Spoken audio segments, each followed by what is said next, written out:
how to deposit Ethereum from Binance to Aerodrome Finance. Hello everyone, welcome to our channel. Let's see how we can do it. For this, you will also require a MetaMask account, and make sure that you add this particular network, which is base network, on your MetaMask.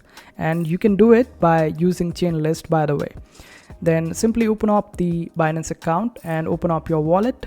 Then click on spot wallet, and here click on the option of withdraw. Now here it will ask us to select the coin. We will simply type Ethereum and select it. Now for the address, simply open up your MetaMask, copy the address and paste it over here. Then select the network, and here we will select base as our network, and then just type the amount of Ethereum that you want to withdraw and then click on withdraw.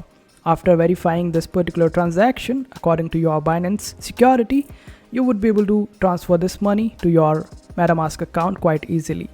And after that, you can just simply open up Aerodrome Finance and click on this option of swap. And here you would be able to see all the Ethereum that you sent from Binance over here. And you can utilize this Ethereum to purchase anything on Aerodrome Finance. And this is how you do it. I hope this video was helpful. Make sure to hit that like button and also subscribe to our channel for more helpful videos.